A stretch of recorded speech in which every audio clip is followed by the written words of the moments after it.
Que a graça e a paz de nosso Senhor Jesus Cristo seja sobre a sua vida. Mais uma vez aqui estamos para compartilhar com você subsídios da Escola Bíblica Dominical do próximo domingo. Estamos estudando nessa semana a lição de número 6, a pecaminosidade humana e a sua restauração a Deus. Quero pedir para você, subscreva no meu canal, deixa aí o seu like. Também visite o nosso site www.moldado.com. No site você tem não só os vídeos, mas tem ali também o esboço de todas as mensagens que nós temos ali postado. Que juntos nós possamos crescer na graça e no conhecimento da palavra de Deus. A pecaminosidade humana e a sua restauração a Deus. Nós sempre baseamos os nossos subsídios no tema da lição. E nós vamos falar no tema da lição sobre a pecaminosidade humana e a sua restauração a Deus. Queremos basear em Romanos capítulo 5, versículo 12 e também o versículo 19. Portanto, como por um homem entrou o pecado no mundo, e pelo pecado a morte, assim também a morte passou a todos os homens, por isso que todos pecaram. O versículo 19. Porque como pela desobediência de um só homem, muitos foram feitos pecadores, assim pela obediência de um, muitos serão feitos justos. A pecaminosidade humana dos dias em que nós estamos vivendo não é diferente da pecaminosidade humana dos dias anteriores ao dilúvio. Naqueles dias, aqueles povos pecaram grandemente contra Deus. Pecaram de uma forma tão terrível que Deus se arrependeu de ter criado o homem e decidiu então destruir toda aquela geração. Mas lá havia uma família, a família de Noé. Deus se agradou de Noé e através de Noé, Deus salvou a sua família das águas do dilúvio, mas toda aquela geração foi destruída. Depois do dilúvio, as cidades de Sodoma e Gomorra também pecavam horrivelmente contra Deus. Mas lá estava também uma família. Ló e a sua família residiam na cidade de Sodoma. Deus, então, enviou lá anjos e tirou Ló e a sua família da cidade de Sodoma e destruiu aquelas cidades pecaminosas pelo fogo. Mais à frente nós vemos também a cidade de Nínive, uma cidade de habitantes cruéis, idólatras, que também desprezavam a Deus e adoravam os seus ídolos e eram homens cruéis e pecaminosos. Deus enviou lá o profeta Jonas. Jonas, por 40 dias, pregou uma mensagem de destruição, dizendo: dentro de 40 dias, Nínive será destruída. Mas os habitantes daquela cidade se arrependeram dos seus pecados, com jejuns e clamores e petições e humilhações com jejuns a Deus. Eles clamaram pelo perdão de Deus, pela misericórdia de Deus, pela compaixão de Deus.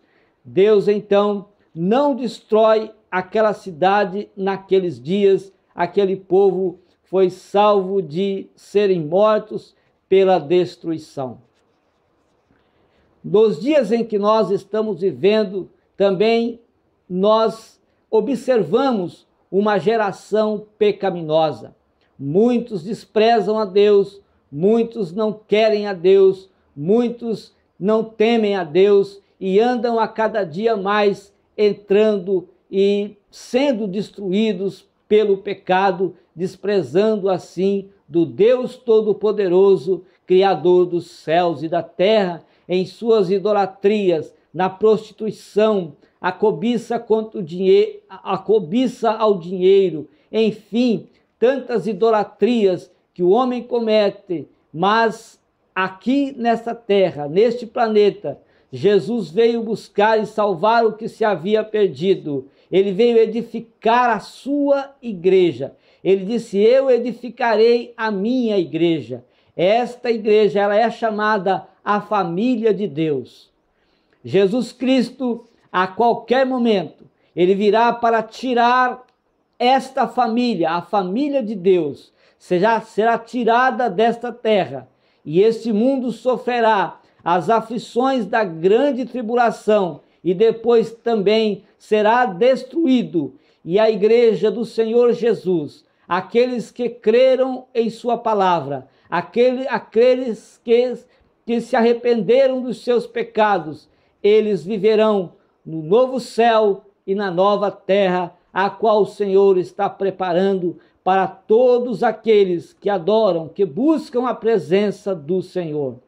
Deus tem uma mensagem para a sua vida. Ele quer que você mude de vida, porque assim como o Senhor tirou Noé e a sua família, ou seja, salvou Noé e a sua família de morrerem nas águas do dilúvio, assim como Deus tirou a família de Ló de Sodoma e destruiu Sodoma, Deus também, através de Jesus Cristo, que veio trazer uma mensagem de arrependimento, ele vai também tirar um dia a igreja aqui da terra, e esse mundo será destruído pelo fogo.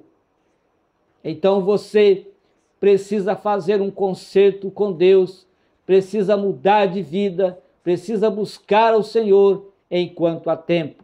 Isaías, no seu livro, no capítulo 55, e o versículo 6, ele disse: buscai o Senhor enquanto se pode achar, invocai-o enquanto está perto. Deixe o ímpio o seu caminho, o homem maligno os seus pensamentos, e converta-se ao Senhor nosso Deus, que se compadecerá dele. Torne para o nosso Deus, porque ele é grandioso em perdoar. O que é o pecado? Pecado é falhar, pecado é perder o rumo, é incorrer em culpa, pecado é perder o direito, pecado é errar o alvo, é errar o caminho do correto e do dever. Pecado é também uma violação da lei divina em pensamento ou em ação, coletivamente ou individualmente. Nós vemos a origem do pecado humano descrita no livro de Gênesis.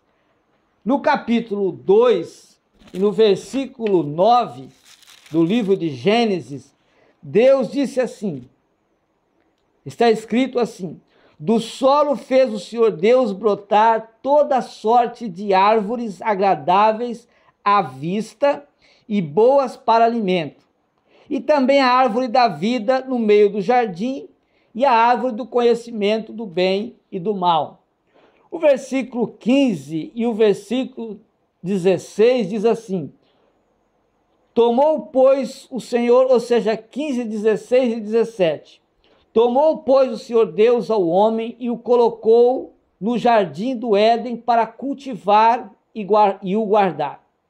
E o Senhor Deus lhe deu esta ordem, deu uma ordem: de toda árvore do jardim comerás livremente, mas da árvore do conhecimento do bem e do mal não comerás, porque no dia em que dela comerdes, certamente morrerás. No capítulo 3 de Gênesis, versículo de 1 a 5, diz: mas a serpente aqui, é claro que foi usada pelo diabo, o diabo aqui se apossa, possui, né? Ele possui essa serpente. Ela era mais sagaz que todos os animais selváticos que o Senhor Deus tinha feito. E então disse à mulher: é assim que Deus disse: não comereis de toda árvore do jardim? Respondeu-lhe a mulher: do fruto das árvores do jardim podemos comer, mas do fruto da árvore que está no meio do jardim, disse Deus: dele não comereis, nem tocareis nele. Aqui é um acréscimo que Eva faz. Nem tocareis nele, para que não morrais. Então a serpente disse à mulher: é certo que não morrereis? É certo que não morrereis. Ela confirma, a serpente confirma: é certo que não morrereis. Porque Deus sabe que no dia em que dele comerdes, se vos abrirão os olhos, e como Deus, sereis conhecedores do bem e do mal. O versículo 6, nós vemos a concupiscência dos olhos, a concupiscência da carne, a concupiscência dos olhos e a soberba da vida, que está registrada na primeira carta de João, capítulo 2, e o versículo 15 e 16. Quando ele diz: não ameis o mundo, nem o que no mundo há. E ali, prosseguindo, ele vai falar sobre a cobiça da carne, a concupiscência da carne, a concupiscência dos olhos e a soberba da vida. Então aqui diz: vendo a mulher que a árvore era boa para se comer, concupiscência da carne, agradável aos olhos, concupiscência dos olhos, e árvore desejável para dar entendimento, soberba da vida. Então aqui o homem cai em pecado. Caindo o homem em pecado, Deus então vai fazer o julgamento, porque o homem estava em pecado. A partir do versículo de número 13, disse o Senhor Deus à mulher: que é isso que fizeste? Respondeu a mulher: a serpente me enganou e eu comi. Então o Senhor Deus disse à serpente: visto que isso fizeste, maldita és entre todos os animais domésticos, e o és entre todos os animais selváticos. Rastejarás sobre o teu ventre e comerás pó todos os dias da tua vida. Versículo 15: porém inimizade entre ti e a mulher, entre a tua descendência e seu descendente. Este te ferirá a cabeça e tu lhe ferirás o calcanhar.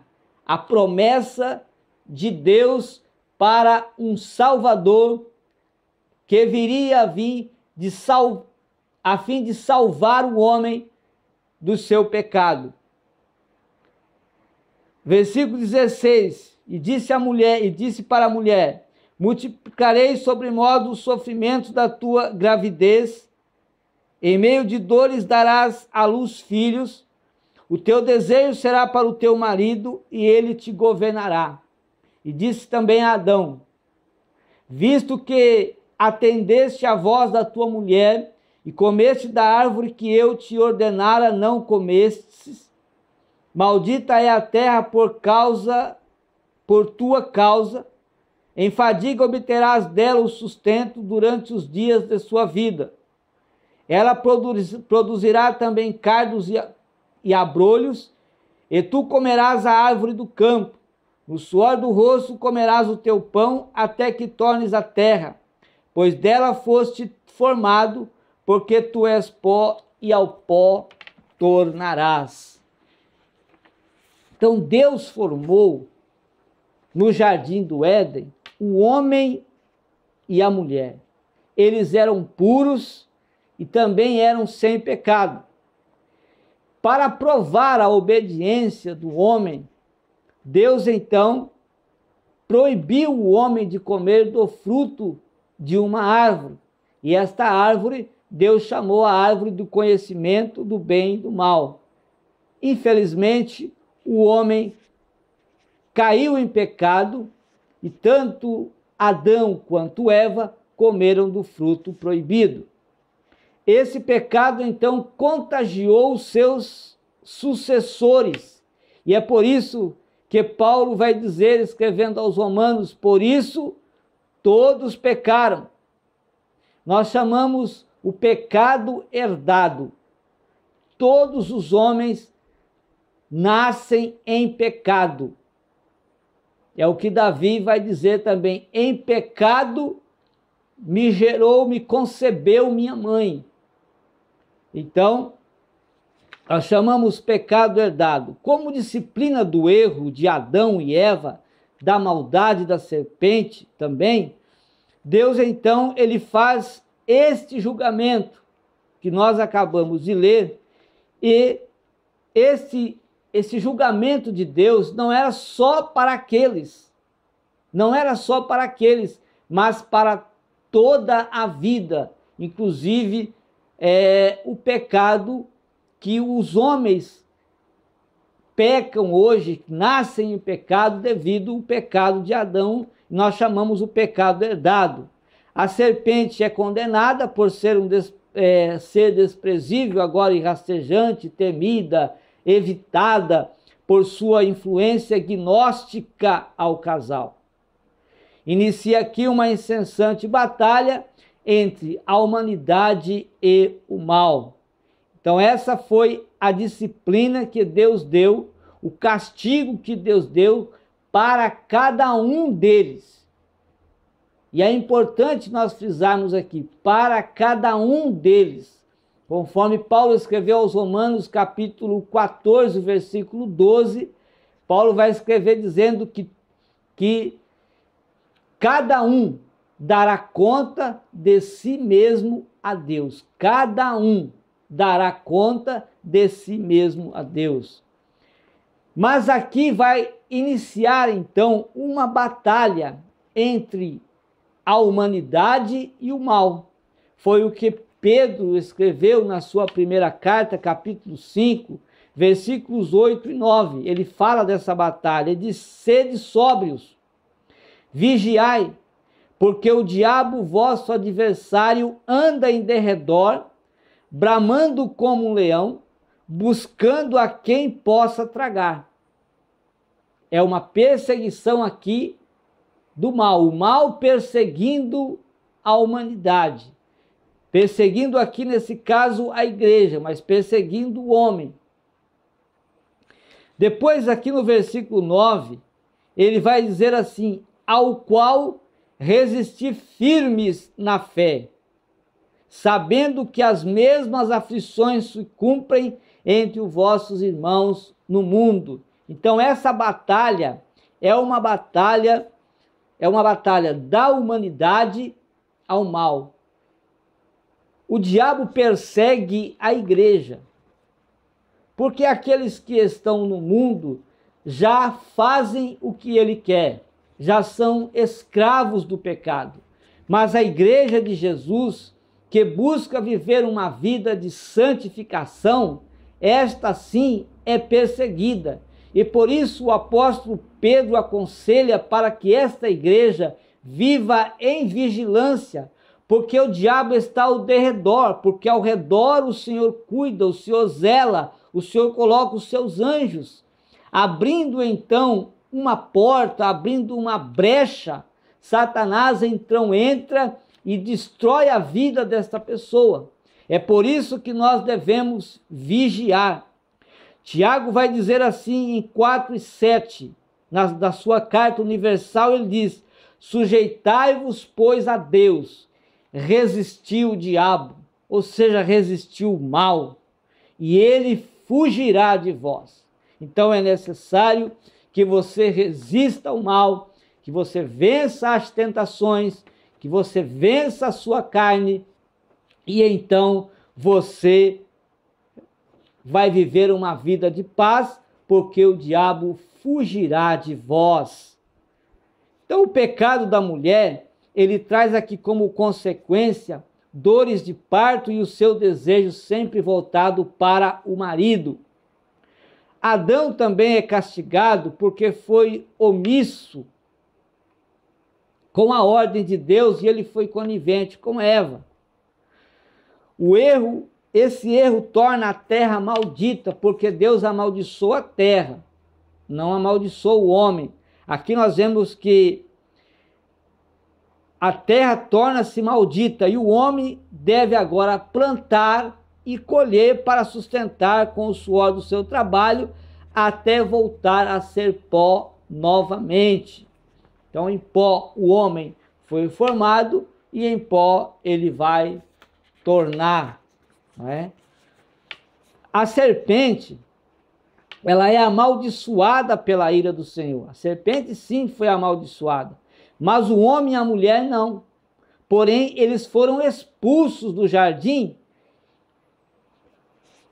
e sendo eles expulsos do jardim, eles não encontraram mais o grande Criador como eles encontravam todas as manhãs. Aquela comunhão que eles tinham com Deus, agora eles não tinham mais, por causa do pecado.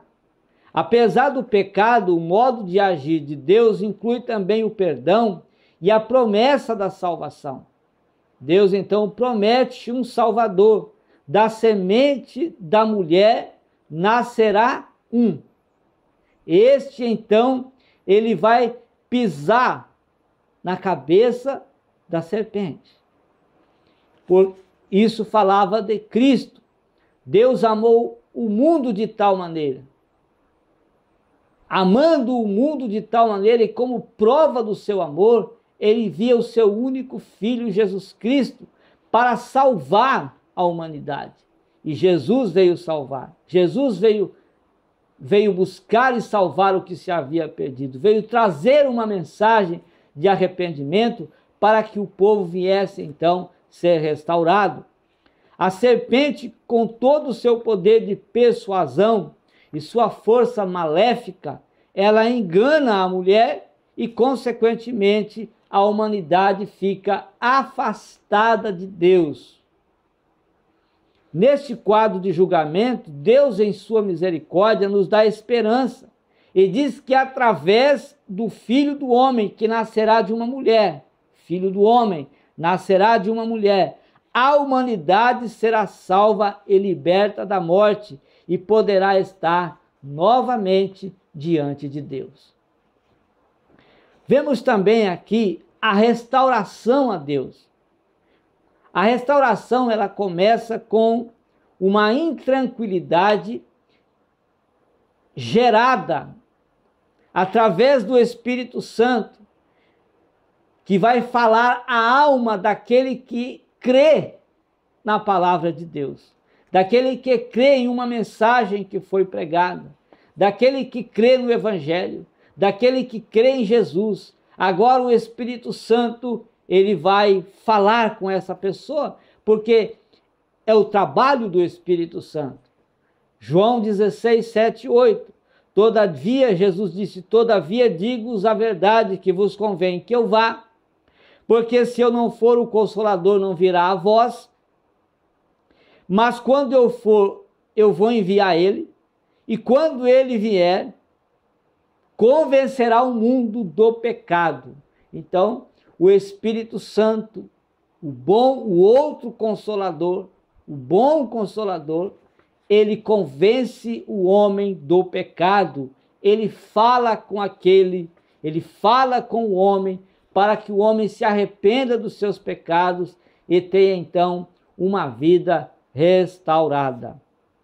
Então, depois disso, então vem a confissão do pecado.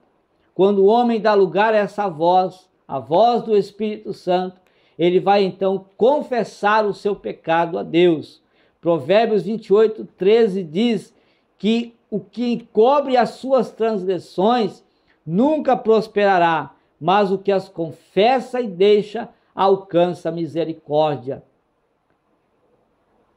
Após a confissão, o homem então agora vai tomar posse do perdão de Deus. E quando ele toma posse do perdão, e ele toma posse porque Jesus perdoou toda a humanidade, na cruz Jesus disse, Pai, perdoa-lhes, porque eles não sabem o que fazem. Jesus estava aqui consumando o seu ato de sacrifício pelos nossos pecados. E o homem pode tomar posse desse perdão de Deus, e após ele tomar posse do perdão de Deus, ele começa a viver uma vida de experiência, uma experiência nunca vivida. É a experiência da remoção do pecado da sua vida.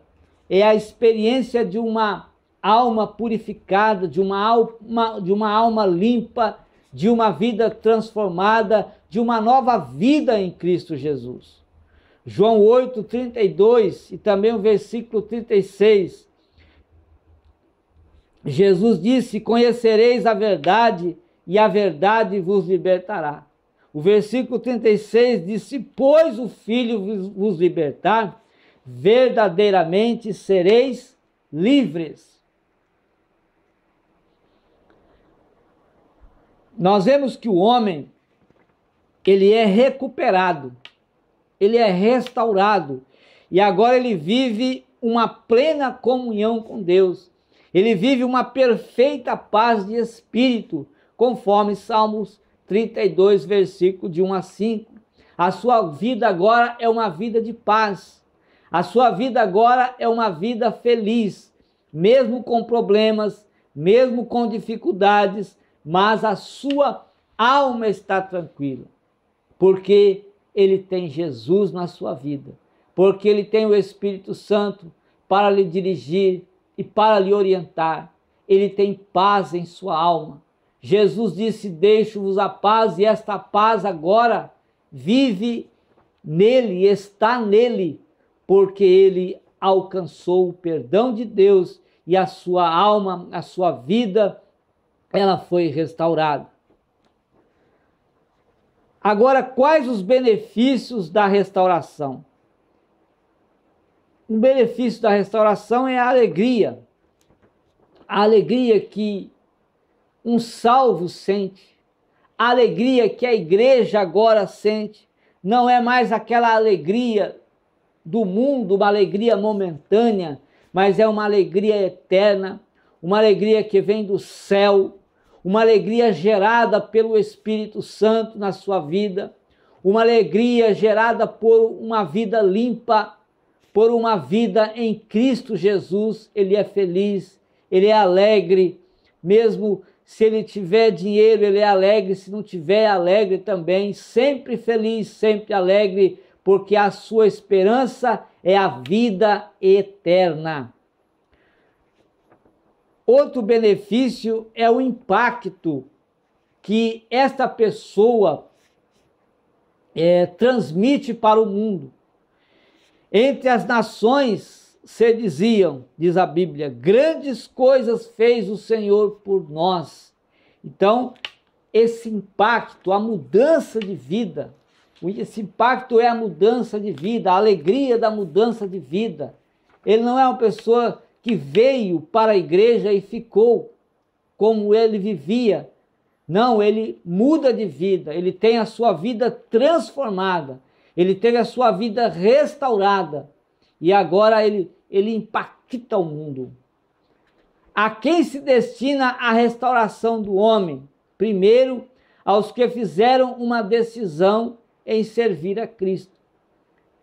Primeiro, aqueles que serviram a Cristo, eles têm uma vida restaurada e agora a restauração vem primeiro individualmente à pessoa.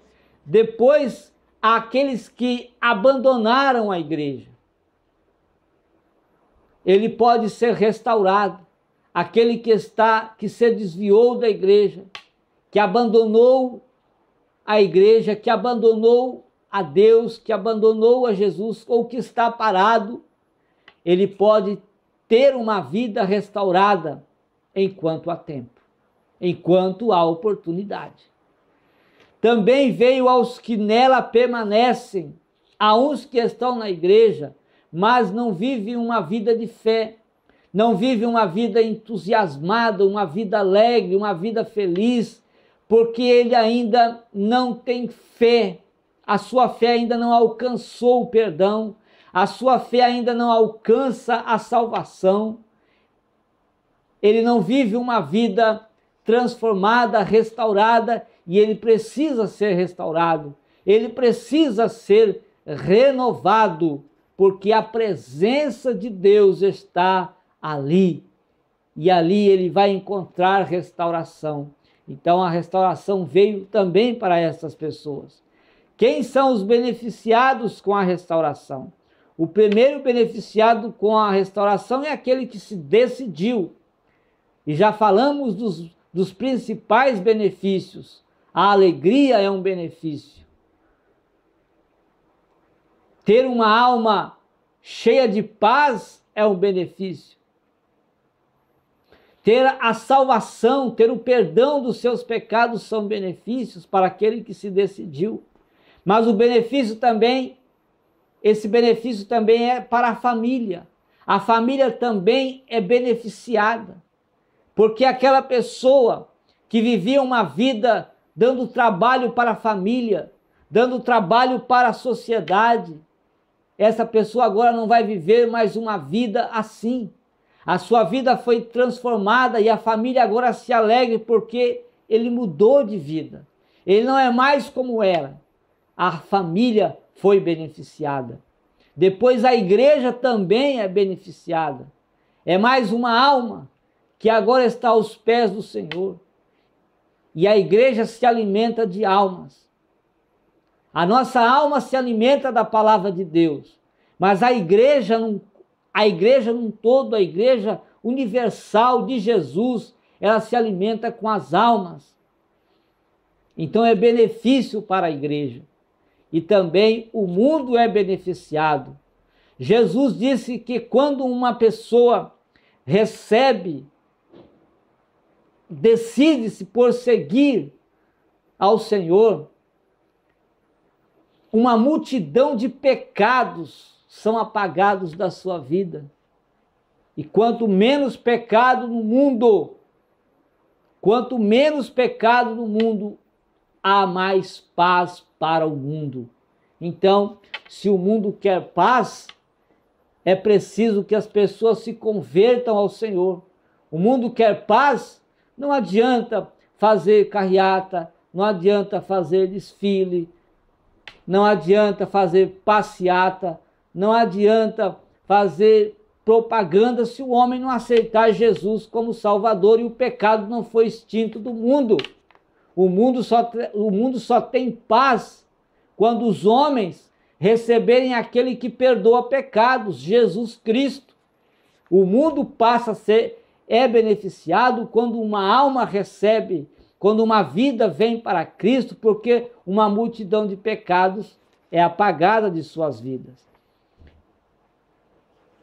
Tudo isso acontece devido à mudança de vida através da restauração do homem perdido em seus maus caminhos a uma vida de comportamentos que agradam a Deus. Ou seja, ele deixa o caminho que desagradava a Deus e agora começa a seguir Jesus Cristo, passando a viver uma vida que agrada ao Senhor. O mau comportamento que ele vivia. Lá em Efésios capítulo 4, versículos 20 a 29, nós podemos até ler esses versículos que eles são importantes para a nossa vida. Vai dizer assim, Paulo escreve aos Efésios, ele diz assim: mas não foi assim que aprendestes a Cristo, se é que de fato o tendes ouvido e nele fostes instruídos segundo é a verdade em Jesus. No sentido de que, quanto ao trato passado, vos despojeis do velho homem, que se corrompe segundo as concupiscências do engano, e vos renoveis no espírito do vosso entendimento, e vos revistais do novo homem, criado segundo Deus em justiça e em retidão, procedentes da verdade. Por isso, deixando a mentira, fale cada um a verdade com o seu próximo, porque somos membros uns dos outros. Versículo 26. Irai-vos e não pequeis, não se ponha o sol sobre a vossa ira. 27. Não deis lugar ao diabo. 28. Aquele que furtava, não furte mais, antes trabalhe fazendo com as próprias mãos o que é bom, para que tenha com que acudir aos necessitados. 29. Não saia da vossa boca nenhuma palavra torpe, mas só as palavras que edificam, viu? E sim unicamente a que for boa para edificação, conforme a necessidade, e assim transmita graça àqueles que ouvem, àqueles que te ouvem. Então, o evangelho, a restauração, ela traz essa mudança de vida nas pessoas. Deus, ele é o restaurador por excelência através de Jesus. Não importa o tamanho do estrago, nem as implicações dolorosas e prolongadas dos estragos que essa pessoa teve por causa do pecado. Jesus toma o pecador ainda sujo, ou seja, no lamaçal do pecado, e faz ele ficar branco como a neve, a sua alma fica purificada.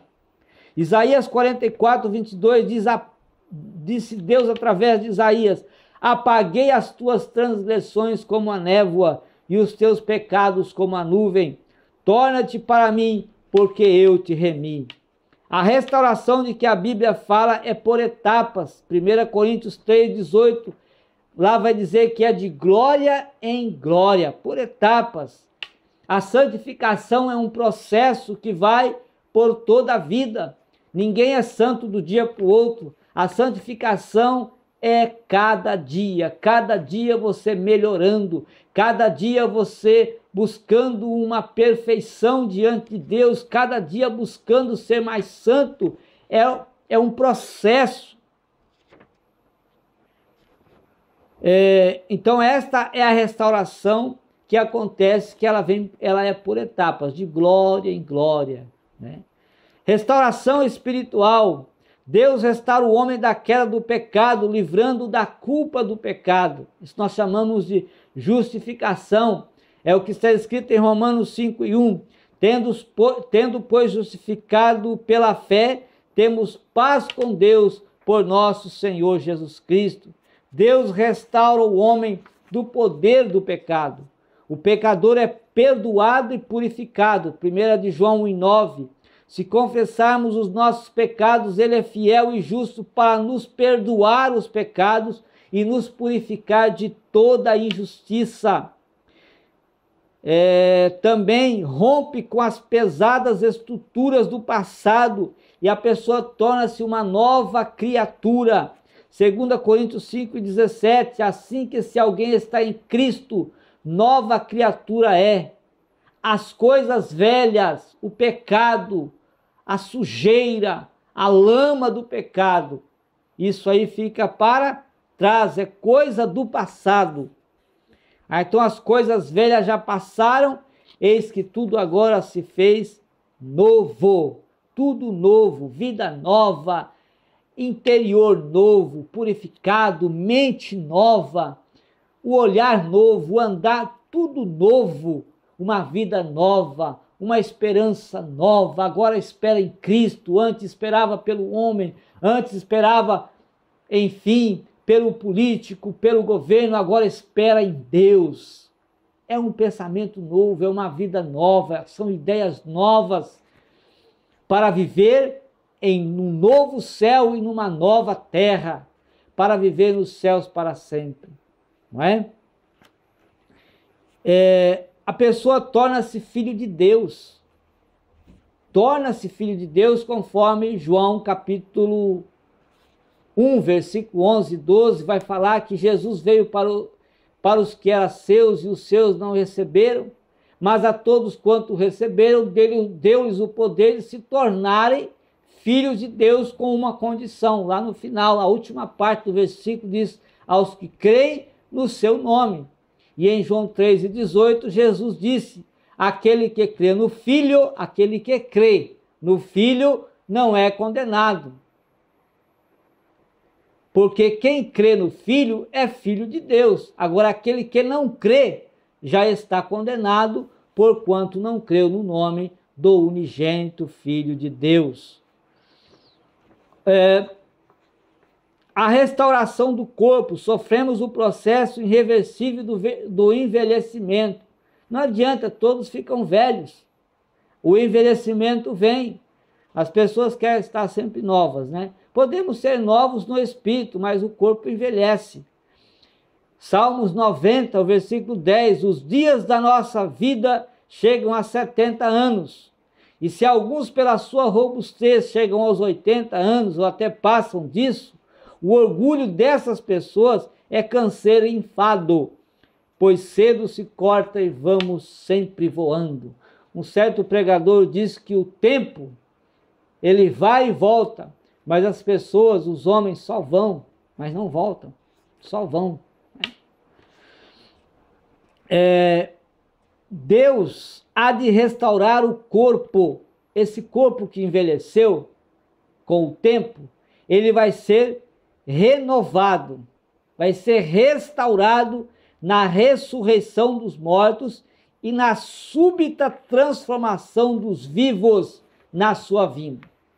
Então, o seu corpo está velho, recebe Jesus na sua vida, porque você vai ter um corpo novo.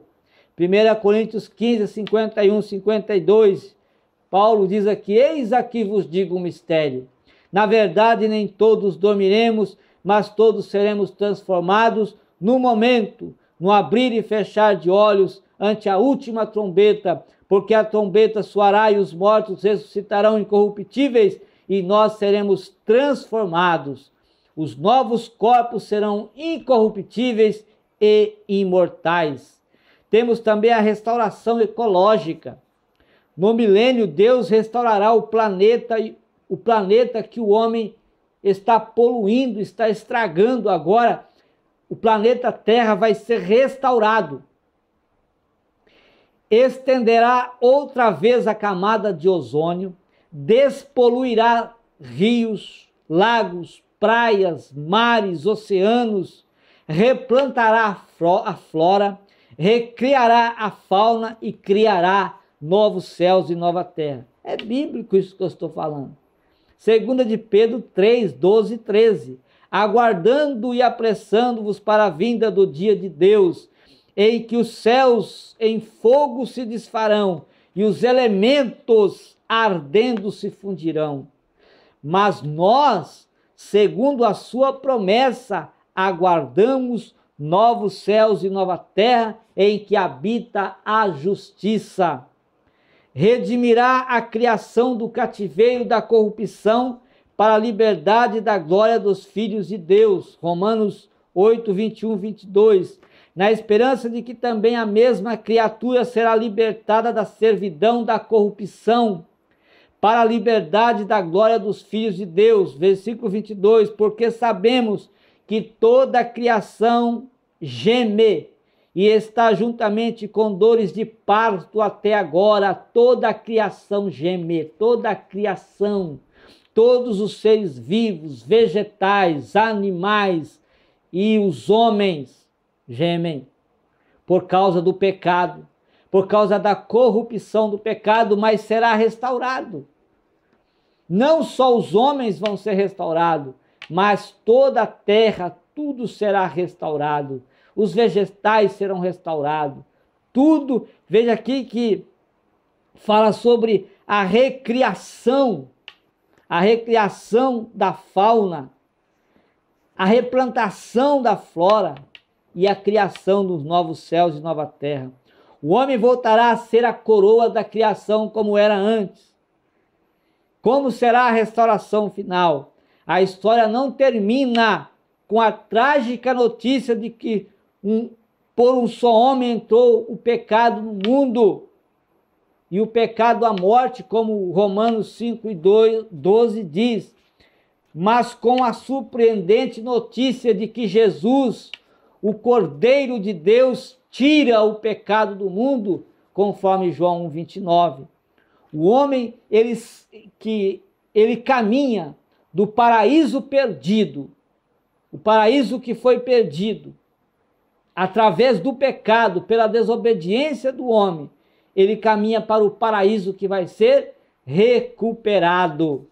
Dos 3 primeiros capítulos da Bíblia, que fala da história da criação dos céus e da terra e também da desobediência do homem que caiu em pecado. Os 3 primeiros capítulos da Bíblia, o homem segue agora para os 3 últimos capítulos da Bíblia, que fala sobre a criação do novo céu e da nova terra. É a marcha triunfante e tremendamente gloriosa, graças ao poder, graças à sabedoria, graças à misericórdia e à compaixão do restaurador. Jesus Cristo, ele veio salvar, ele veio restaurar este mundo perdido, o homem perdido, o homem que vive no pecado. Que Deus possa abençoar a sua vida, e se você ainda não for restaurado, Jesus Cristo restaura a sua vida, perdoa o seu pecado. Arrependa-se dos seus pecados. Arrependa-se, converta-se ao Senhor, santifique sua vida, e tenha esta esperança, a esperança da salvação. Jesus quer salvar a sua alma, perdoar o seu pecado e dar a você o direito da vida eterna. Então nós vimos aqui a proliferação do pecado. Nós vimos aqui, nós falamos sobre a pecaminosidade do homem, onde originou, e falamos também como o homem pode ser restaurado. Que Deus possa abençoar a sua vida, que você possa ser abençoado também, a sua família, enfim, que você possa tomar posse das bênçãos de Deus. Deus o abençoe e que você tenha uma maravilhosa escola dominical na sua congregação.